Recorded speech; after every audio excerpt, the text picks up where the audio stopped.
dadka Soomaaliyeed dhammaan meel kasta ay joogaan waan salaamayaa salaan kadib maanta waxaan u horeeyay dadka aan rabaa inaan la socodsiiyo go'aan xasaasi ah muhiim ah laga yaabo in ay dad badan ay dibsadaan ama ka xumaadaan laakiin aan la eegnay danta Soomaaliya dalkeena Soomaaliya duruufo adag oo dheer ka soo baxay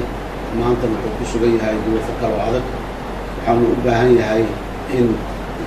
mararka qaarkood go'aano aad iyo aad uga adag la qaato wada dheeran soo marnay waa tii aan muddooyinka ugu dambeeyey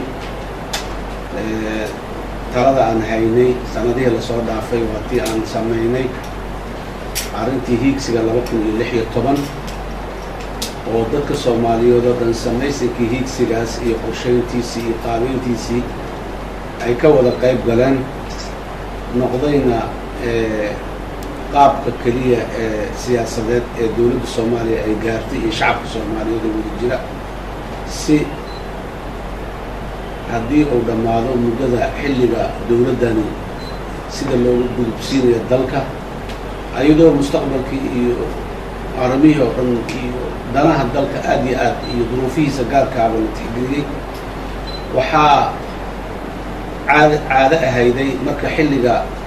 dawladnimadu uu sii gabagaboobayo in khilaaf badan kala qaybsanaan badan marmarka qaarkood talada oo gacanta ka sii baxdo oo gacanta u gasha dad ka baxsan xayndaabka dawladnimada ama dad aan Soomaali ahayn ayaan soo martay waxaan aad uga shaqeynay marna inaanay dhicin 4 sano ee dawladdan ay jiraysay in talada ay dad ajnabi ah intii laga ilaaliyo marka laga yimaado wixii iskaashi iyo wanaag iyo wada tashi iyo horsocda waxaan leeyahay madallo annaga iyo beesha caalamka aan ku wada shaqeyno oo ay ka mid ahayd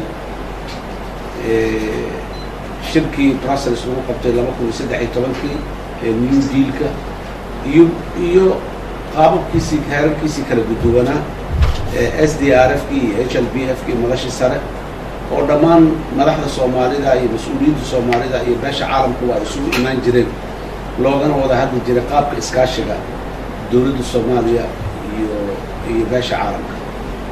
waxaa sidoo kale noo yilay qaabkaas hiigsiga 2016 oo dhinaca siyaasadda ku wajahnay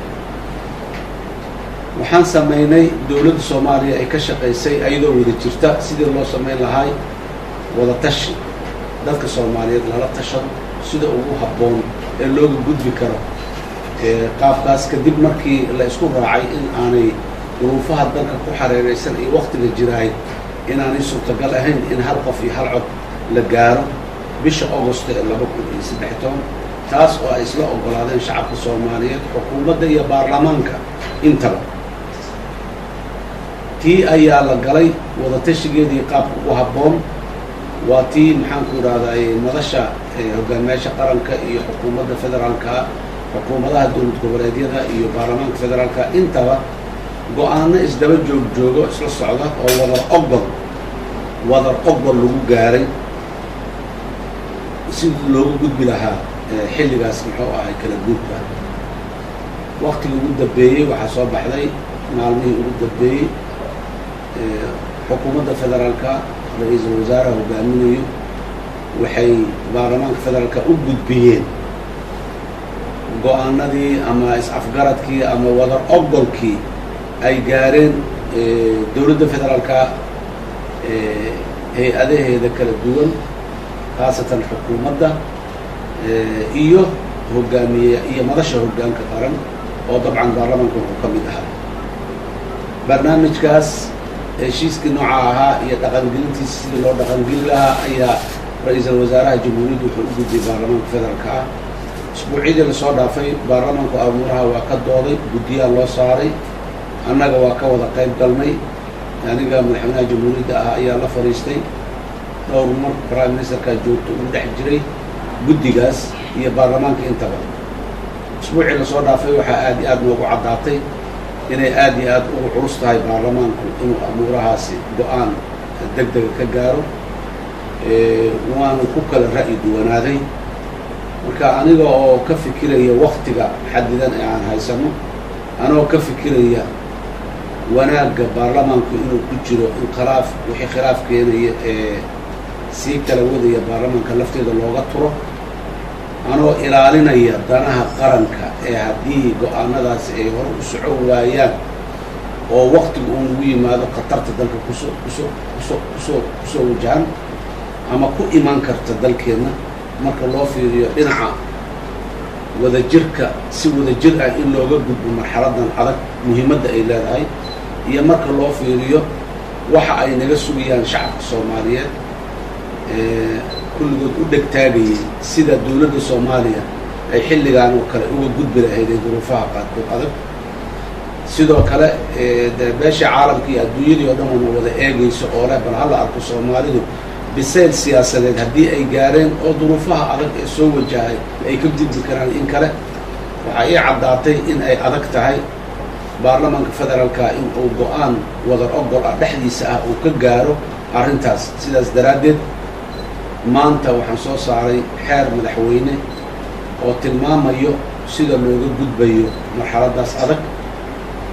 iyadoo baarlamaankana aan u turayno oo aan diidayna in kala qaybsan dhexdiisa ay dhacdo oo aan diidayna kala qaybsanaan madasha qaran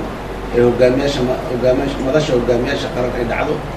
aan diidayno in beesha caalamka ay rajo xumo ay ka aragto oo aan u turayno dhowrayna dadkeenna oo waayahan dambe dawladnimada hamiga ay ka qabaan oo soo kordhay inay niyadjab xagga dawlad dhisidda ay ku timaado intaasoo dhan markaan isku soo xeeriyey ayaa maanta waxaan soo saaray xeer aan ku xeerinayo in heshiiskii ugu dambeeyey ee madasha hogaamiyaasha qaranku ay gaareen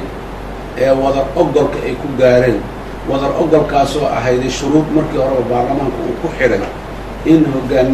madasha hogaamiyaasha qaranka ah wixii ay gaarayaan ee ku saabsan amuuraha 2016 si wadar ogol ah in la helo oo haddii aan dhexdooda wadar ogol lahayn aan baarlamaanka loo gudbi karin wadar ogolkii aan gaarna baarlamaankan waan u gudbinay sidaas daraaddeed marka intaas ii caddaatay waxaan soo saaray xeer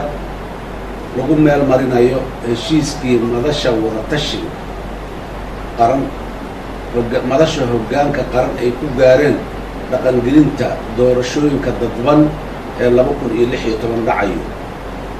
sidaas daraaddeed shacabka Soomaaliyeed waxaan u sheegayaa in arrintaasi ay halkaa lagu go'aamiyo halkaa ay mari doonto doorashooyinka ay dhici doonaan ilaahay idankiis waqtigii loogu talagalay meelihii loogu talagalay ay ka dhici doonaan jamhuuriyadda Soomaaliyana ee dawladda Soomaaliya ay ka gudboonto xilligan xasaasiga ah oo mar walba xilligan oo kale la soo gaarayo ay khilaafaad adag iyo kala qaybsanaan dawladnimada ay dhici jirtay taas anoo ka baqayna kana caranayna uga turayno baarlamaanka federaalka Soomaaliya xukuumadda madasha hogaamiyaasha qaran rajada shacabkeenu uu ka qabo dawladnimada iyo eegista ayna eegayaan beesha caalamka ee dalka Soomaaliya dib u soo kabashadiisa iyo nabadiisa aad iyo aad noogala shaqaysay xeerkaas ayaan soo saaray maanta ayuu dhaqangalayaa waxaana saxaafadda u aqrin doono muxuu ahay afhayeenka madaxtooyada xeerkaas waxaan u gudbinay baarlamaanka waxaan u gudbinay xukuumadda federaalka waxaan u gudbinay maxaan ku ihahday shacabka Soomaaliyeed dhammaantiis sidaas ayaa doorashada 2016 oo hore la isugu afgartay in ay tahay doorasho dadban oo dad badan Soomaali ah ee daafaha kala duwan ee Soomaaliya ku nool ay ka wada qayb qaadan doonaan sidaas ayay u dhici doontaa haddii alla yiraahdo khilaaf ma jiro kala qaybsanaan ma jirto ma ogolaanayno raalli kama ahin in dalka waqtigan haddana qalalaasa kale la geliyo ciddii maanta u taagan ee caqabad ku noqonaysa Soomaaliya in aanay doorasho ka dhicin oo kala qaybsanaan la'aan in lagu gudbo caqabad ku noqonaysa waxaan raalli ha ahaato dalkani buuq iyo isqabqabsi iyo hay-adaha dawladda oo kala qaybsama iyo xilligaan oo kale maxaan ku rahdaa eedeeyo ma joogno xilli waxaan joognaa midnimo iyo maxaan ku rahaa u baahannahay baarlamaanka federaalka Soomaaliya xukuumadda federaalka ah